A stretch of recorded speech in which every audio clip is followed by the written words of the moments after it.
Before watching the video, don't forget to subscribe the channel and enable bell notification to never miss an update from us. Hello everyone and welcome to Entri channel. This is Ashima and this is a segment of daily current affairs in which we talk about daily news events, and we will talk about them in a bit of detail so that the news events are quite clear in the perspective that all examinations can be covered via the current affairs that we discuss over here. So the aim of this video is that it will be helpful for all the examinations, and it will also help you in understanding the basics of all the news events so that in any case you do not remain unaware about any event or happening going on. Right, so the video has been divided into two parts, that being the descriptive part in which we talk about the news events in a bit of details, that is a lot of pointers are there, whereas the other part being the one-liner in which we talk about the news event in one line or in a short format. Okay, so depending on the news event, that is, we have divided into two parts. We'll begin with the descriptive part, the first being annual ranking of police stations. Now, annual ranking of police stations has been done recently. Now, police stations come under the domestic defense segment, just like paramilitary, and therefore they are under Ministry of Home Affairs. Therefore, the ranking has also been released by the Ministry of Home Affairs. Right, so it has been released by Ministry of Home Affairs. Now, every year this ranking is done. Last year it was Himachal Pradesh's police station which was at the top. Before that was Andaman and Nicobar, and this year it is of Manipur. So Manipur's Nongpok Sekmai police station was the best performing police station this year, whereas the second rank was of Tamil Nadu's all-women police station of Sumangalam. Then third rank was of Arunachal Pradesh, that being Kharsang police station. Right, so the top three police stations are over here. Now, according with the ranking which is done, there is also certain things which are discussed, like first of all, what are the number of police per 1 lakh person, that is, what is the ratio. So in India, as of now, it is 181 police personnel per 1 lakh group of people. Now, as per, if we see the international standard as per the United Nations, that is how many police personnel should be there per 1 lakh group as per United Nations, that is triple two. That is two police personnel per 1 lakh is as per United Nations. That is the standard or the minimum one. Whereas in India, we have only 181 per 1 lakh. Although it has increased from 137 per 1 lakh, but still it is comparatively less. Right, now, although there are various categories in which this after which this this ranking is done, but in 2020 3 new parameters have been added. So 3 new parameters for the development of this ranking has been developed. One being unidentified found persons, second being unidentified dead bodies which have been found, and the third being missing persons. And apart from that, there are other categories which are also included, like crime against women, weaker sections, property offences. All of these handling is done, but apart from that, there are 3 new parameters which were added in this year itself. Right. Apart from that, the Comptroller and Auditor General of India, that has also released a report that there are certain shortages in the weaponry for the police as of now. Right, and there are certain infrastructures which have not yet been utilized by the police as of now. Right, so that were also listed in the ranking. And RBI has directed HDFC Bank to stop its digital launches. Now, why has it been done? First of all, HDFC is currently running its own digital program by the name Digital 2.0, in which it is launching various apps and mobile applications and a lot of ways to handle everything electronically, right?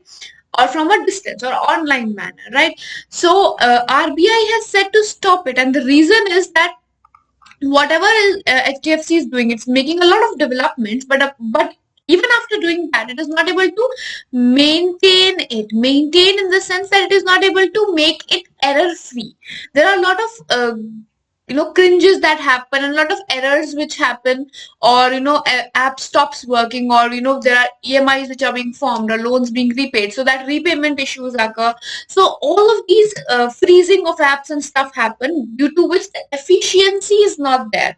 So right now RBI has said that they should bring first the efficiency, take the accountability of those apps and bring in more efficiency, then launch other apps. So it has asked HDFC Bank to temporarily stop all its launches under Digital 2.0, and the reason is outrages against the bank. Now, why the outrages are there, that I have already told you, and that is that it is not able to maintain the apps with the quality it is promising. Like in 2019, there were customers who could not pay loan EMIs using that, or they could not settle the credit card bill using all that online platform they have created. Now, Digital 2.0 is basically creation of digital platform, so that objective is that customers do not need to move from their home to get the transactions done. Everything can be done online. HDFC is the first bank in the country to come out with 10-second digital loan. That is, you can take the loan from bank within 10 seconds. Right? So that is via online method. You can easily take a loan on a digital method. This is the first bank.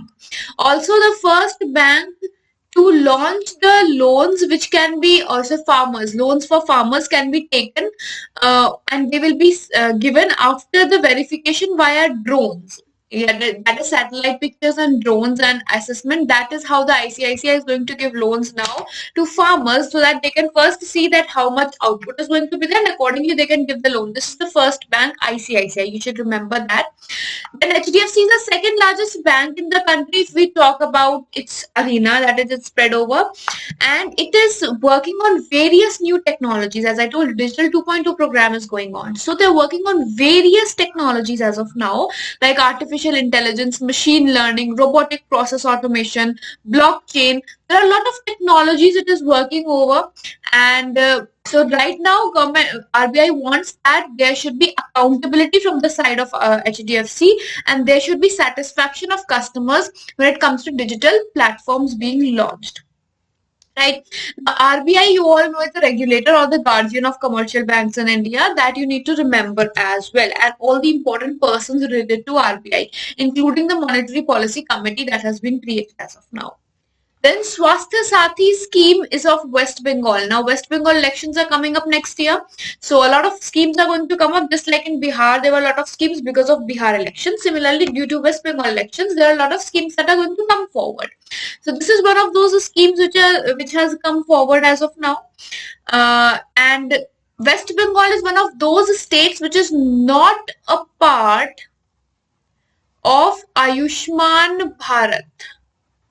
Ayushman Bharat is a health scheme of central government, and West Bengal government has not implemented that as of now. So it has launched its own health insurance, Swasthya Sathi.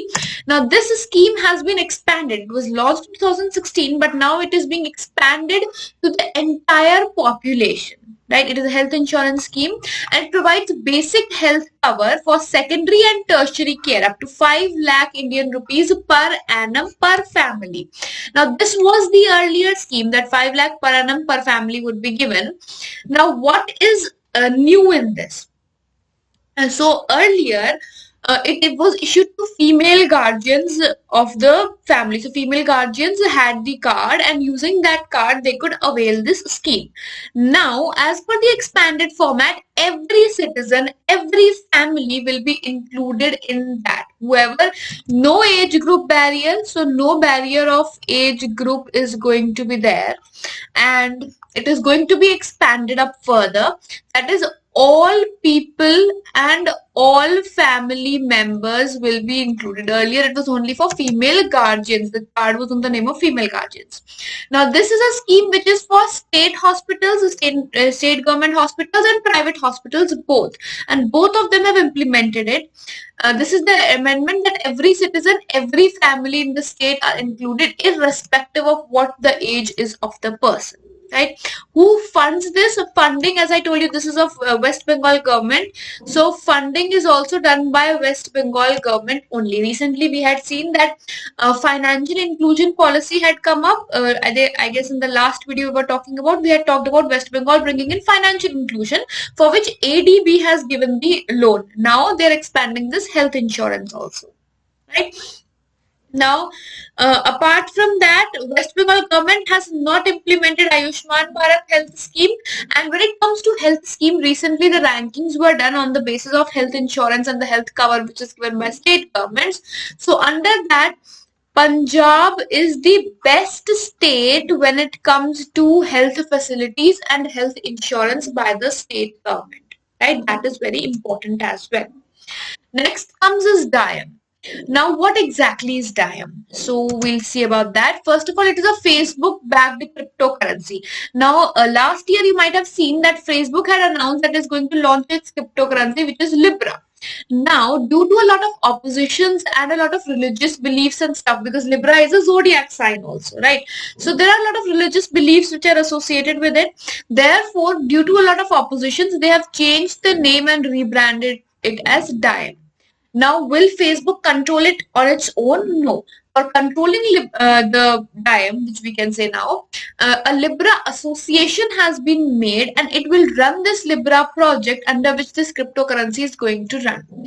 DIAM is a permissioned blockchain. Now, most of the cryptocurrencies right now use permissionless blockchain, that is, they do not have permission or any sort of tracking material for it. But this blockchain is going to be different, or this cryptocurrency is different. Why? Because first of all, it is a stable. It's a stable coin, and second is permissioned blockchain. What is a stable, you can say, cryptocurrency? So, it is one of those cryptocurrencies which has a reserve asset behind it. Just like in banks, in commercial banks, or any bank in India, if you say, we can say that they are stable. How? Because RBI has their back, central government has their back, or RBI has their back. RBI has a huge reservoir, and that is why we are safe. We can safely say that the Indian rupee is safe. Why? Because we have enough reserve for keeping its value in the market. Similarly, in terms of cryptocurrency, if any cryptocurrency is stable, that means that there is a reserve behind it for keeping it stable. So that is what for it is, that for DIAM there is a reserve which is present, right? And permissioned blockchain means it is private, it is not public, but there is a proper track of everything in it, right? It is accessible and it has track, right? Now, European Union has not yet begun to allow this in the work of it. United States is not allowing, and therefore, how will Libra, or you can say DIAM, be launched? It will be launched via Switzerland. So the market watchdog of Switzerland, that is a FINMA, is the one who is going to support the launch of Libra or DIAM into the market. It's a Switzerland watchdog of market, right? Next, we have ThreeRF Framework. Now, what does ThreeRF stand for? It is Reform, Recovery and Reconstruction Framework. This framework has been created by United Nations, World Bank, European Bank, and it has been launched by United Nations. Now, what is the purpose? Recently, if you remember, there were blasts in Beirut. A huge blast had taken place and it had affected a lot of people and the livelihood of a lot of people. So, how do we bring them back? How do we bring that place back to life? How do we bring the people back to their normal life? It was such a huge blast that the Prime Minister, President, all of them had resigned. Countries were sending millions of support for bringing people back to their life, right? It was a ammonium nitrate blast, right?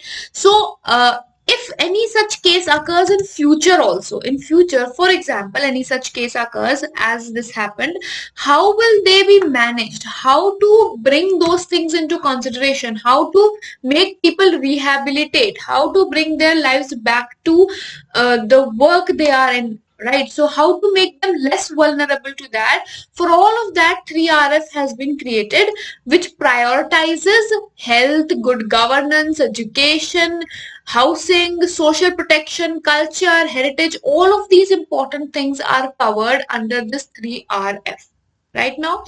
And if we talk about the present scenario of Lebanon, Beirut is the capital of Lebanon, as you people know. So Lebanon is a bankrupt country, like nearly bankrupt. It is on the verge of bankruptcy as of now, because it has approximately 55% poverty rate as of now in Lebanon, right? And it was less than 28% 12 months ago, but all of a sudden it has come to 55%. So therefore, we have to bring in political stability, economic stability, and a lot of people stability, as we can say. So for that, this 3RF framework is going to help a lot. Then we have CLMB countries. Now, India had held the 6th CLMB India Business Conclave 2020, and India has invited these countries for Solar Alliance, joining of International Solar Alliance and Resilient Supply Chain Initiative. But what exactly are these CLMB countries? Which countries are included in CLMB countries? That is important. First of all, you should know which countries are there. So they are Cambodia, Laos, Myanmar, and Vietnam. These are the 4 countries which are a part of CLMB, or they are grouped as CLMB, and these countries are very important because of their position in Southeast Asia region. They are a kind of gateway for the market access to European Union as well as China. For India, they are very important countries, and they also have a huge reservoir of copper, of oil, of gemstones, of teak.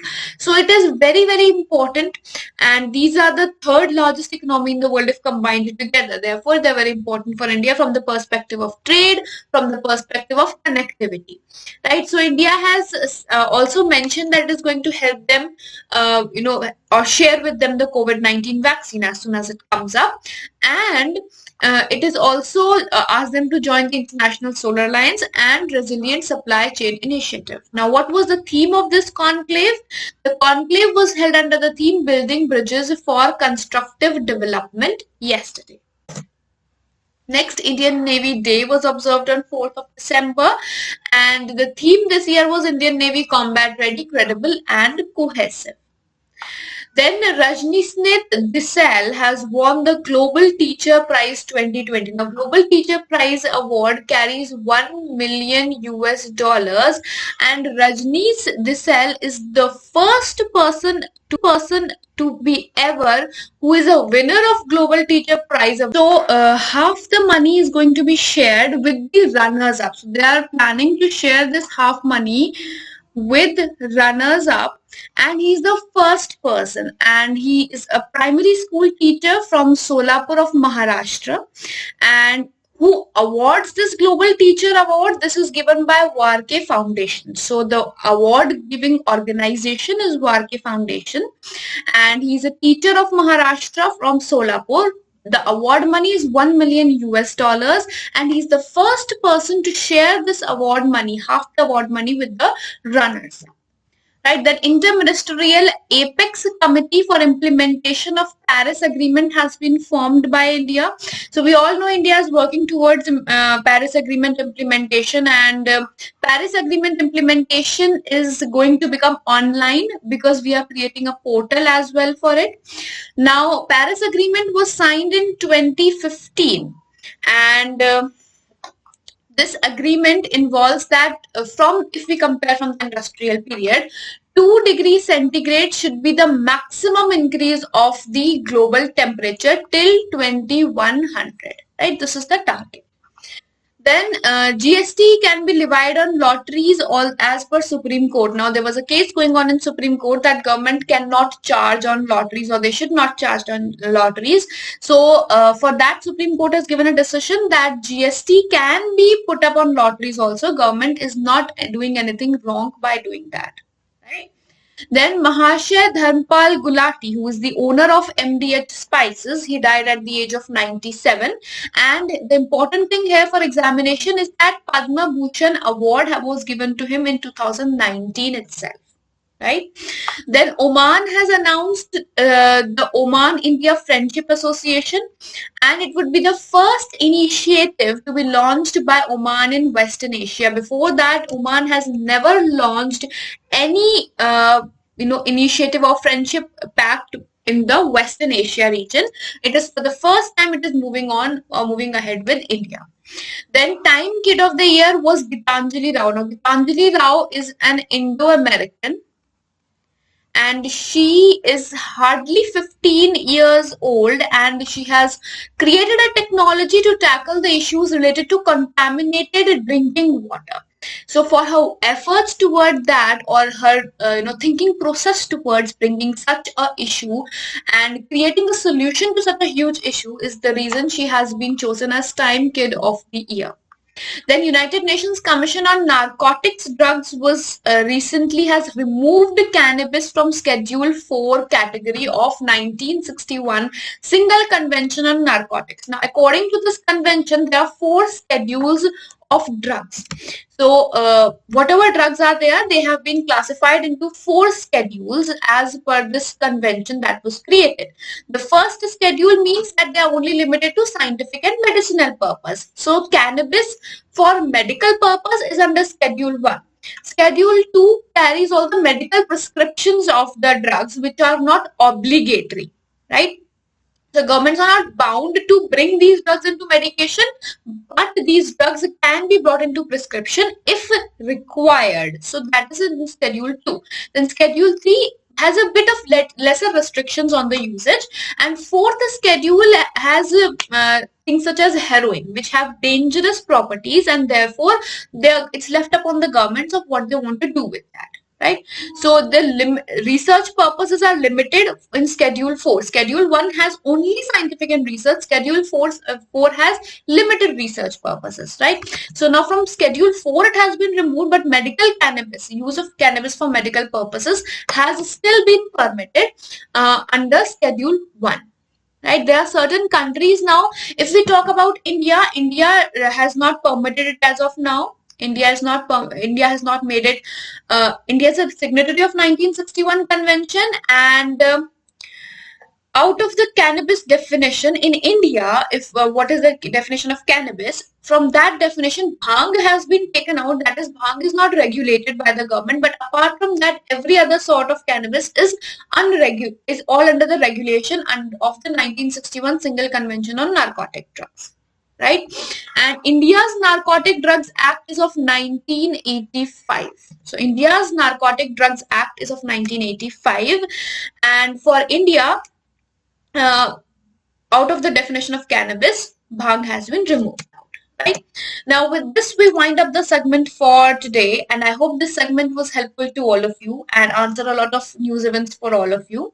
For all of you who want to take up the quiz segment also, who want to take a daily quiz, we have it on Entri app. Right, so on Entri app we have this daily quiz which happens, 10 to 15 questions that are present. So you can download that app and take your everyday quiz. Before you leave, do like the video and share the video as much as